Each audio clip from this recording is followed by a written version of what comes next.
Stock x ray, इसमें हम बात करेंगे आज एक ऐसे काउंटर की जो कि एक काफ़ी अपने सेगमेंट का दिग्गज शेयर रहा है, महिंद्रा एंड महिंद्रा। देखिए कंपनी के शेयर का प्रदर्शन कुछ इस तरह का रहा कि इस पर ध्यान देना जरूरी हो गया। जहां ज़्यादातर शेयर अपने ऑल टाइम हाई से काफ़ी दूर हो चुके हैं, ये काउंटर अपने ऑल टाइम हाई के काफ़ी नज़दीक चल रहा है और हाल में ही इसने हाई बनाया था अपना 3303 रुपये का। 23 जुलाई को ही इसने अपने एक नया हाई बनाया था।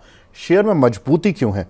देखिए Q1 में कंपनी के नतीजे काफ़ी शानदार रहे और ऑटो सेगमेंट में सेल्स जो प्राइस था, औसत एवरेज सेल प्राइस वो 10% बढ़ा, करीब 9 लाख रुपए पर यूनिट इन्होंने सेल कराए अपना जो भी ये वाहन बेचते हैं। ट्रैक्टर सेगमेंट में भारत की नंबर 1 कंपनी है। मार्केट शेयर और बढ़ता जा रहा है, इसका 45.2% हो चुका है। बेहतर मानसून और त्योहारी सीजन में गांवों से डिमांड बेहतर आने की उम्मीद है, मैनेजमेंट ने अपनी कॉल में कहा है। Q2 और Q3 से ईवी के लिए जो PLI है वो भी मिलनी शुरू हो जाएगी, तो इमीडिएट ट्रिगर ये भी कंपनी के साथ जुड़ा हुआ है। रेयर अर्थ मैग्नेट जिसका सबसे ज़्यादा हो हल्ला हो रहा है कि चाइना ने बैन कर दिया है, कंपनी कह रही है हमारे पास 2-3 तिमाही के लिए पर्याप्त, कोई प्रॉब्लम नहीं है। दक्षिण अफ्रीका ऑस्ट्रेलिया से 3XO जो इनकी कार थी उसका बेहतर रेस्पॉन्स आ रहा है, कंपनी कह रही है काफ़ी अच्छी डिमांड आ रही है। फार्म उपकरण सेगमेंट में कंपनी के मार्जिन्स में लगातार बढ़ोतरी जारी है। एबिटा मार्जिन 100 बेसिस पॉइंट बढ़कर 20.7% पर पहुंच चुके हैं। तो दोनों ही सेगमेंट, ऑटो सेगमेंट और फार्म इक्विपमेंट सेगमेंट, दोनों अच्छा कर रहे हैं, मार्जिन्स बढ़ रहे हैं। Q1 में FIs ने शेयर भी खरीदे हैं।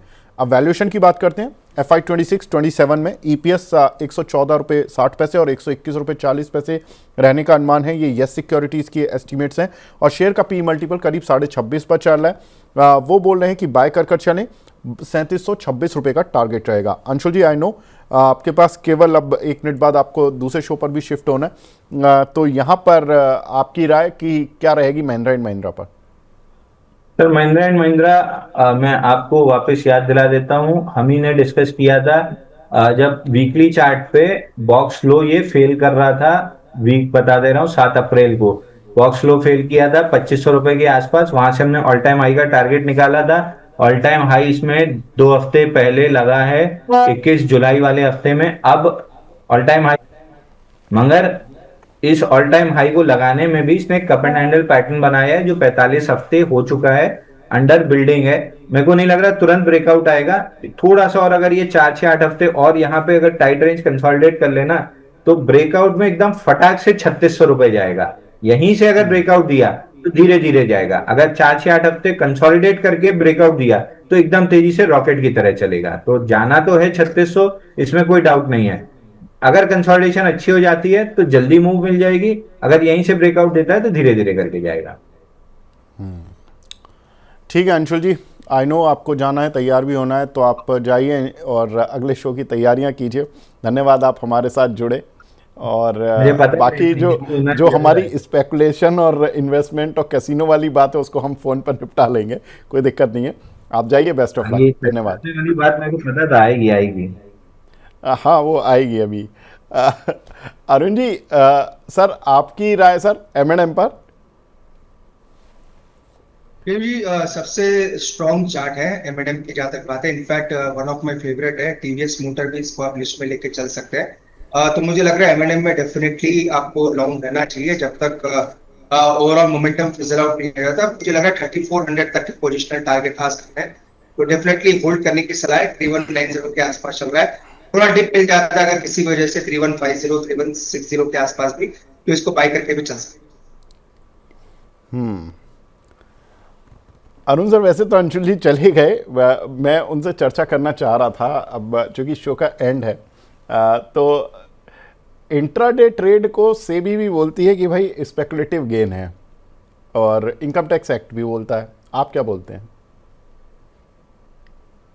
देखिए विवेक जी, वैसे मेरा ओवरऑल जो बैकग्राउंड है वो सीए का है, तो स्पेकुलेटिव वगैरह वर्ड तो मेरे माइंड में काफी दिनों से भी है। तो डेफिनेटली अगर विवेक जी, अगर आपके ट्रेड के ऊपर डिपेंड है, अगर आप विदाउट एनी टूल्स या नहीं नहीं, विदाउट एनी मैं नॉलेज करते केवल हो। अरुण जी, मैं केवल ये पूछ रहा हूँ, जो इंट्राडे ट्रेड होते हैं, इंट्राडे ट्रेड और जो F&O ट्रेड होते हैं, उनको सेबी और इनकम टैक्स तो बोलता है भाई ये स्पेकुलेटिव कैटेगरी में है। आप भी मानते हैं कि वो स्पेकुलेटिव कैटेगरी में है? अंशुल जी नहीं मान रहे थे। ये जी स्पेकुलेटिव तो है, क्योंकि आप स्पेकुलेट शॉर्ट टर्म मूवमेंट कर रहे हो। स्पेकुलेट का मतलब यही होता है कि आप शॉर्ट टर्म ट्रेंड को पकड़ने की कोशिश कर रहे हो। हाँ। डेफिनेटली स्पेकुलेटिव गेम है। अगेन मैं आपके डिस्कशन जरूर सुन रहा था, अगेन वो डिस्कशन में पढ़ना भी नहीं चाह रहा हूँ, पर जहां तक लैंग्वेज की बात है, डेफिनेटली स्पेकुलेटिव है। अगेन डिपेंड करता है आप कैसा अप्रोच करते हो। अंशुल जी अपनी जगह सही है, आप अपनी जगह एकदम सही हो, वो तो अप्रोच के ऊपर डिपेंड रहेगा। तो वो डिबेट के अंदर फिलहाल मैं मेरी कोई टिप्पणी नहीं। अरे सर, कोई लड़ाई नहीं हो रही है, ये एक चर्चा थी जो मैंने उनको बोली और उन्होंने अपना व्यू दिया और मैंने अपना व्यू दिया कि भाई ठीक है, मैं किस आधार पे बोल रहा हूँ, क्योंकि मेरा आधार ये है कि भाई इनकम टैक्स एक्ट और सेबी खुद बोलते हैं कि इंट्राडे ट्रेड और जो ये F&O की ट्रेडिंग इनकम होती है, ये आप स्पेकुलेटिव गेन, क्योंकि अगर आप तो ब्रोकिंग हाउस में हैं, आप जब ब्रोकिंग हाउस में एक P&L देखते हैं ना, जब आप साल में इनकम टैक्स भरते हैं तो उस समय 3 तरह की इनकम आपकी दिखाती है।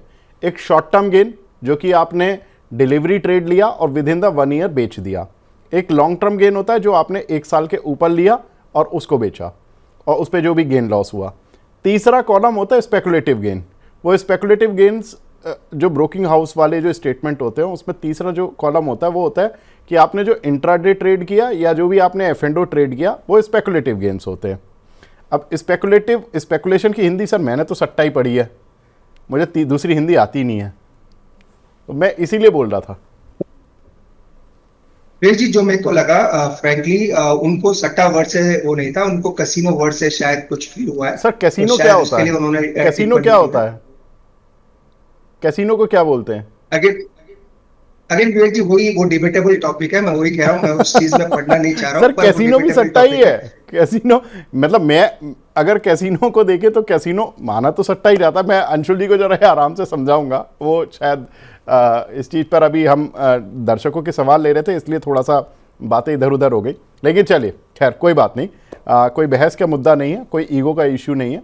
जिसकी जो सोच है वो रहनी चाहिए और फाइनली गेन होना चाहिए। अरुण सर, आप हमारे साथ जुड़े, बहुत बहुत शुक्रिया हमसे जुड़ने के लिए, अपना कीमती समय देने के लिए, थैंक यू। मनी9 लाया है मेंबरशिप प्रोग्राम मनी9 प्राइम। अब आपके दिमाग में कई सारे सवाल होंगे, मसलन आखिर क्या है ये मनी9 प्राइम, आपके लिए यानी दर्शकों के लिए इसके क्या फ़ायदे हैं, और एक बड़ा सवाल ये कि मनी9 प्राइम से आखिर जुड़ना कैसे है। तो इसकी पूरी जानकारी हम आपको देने जा रहे हैं।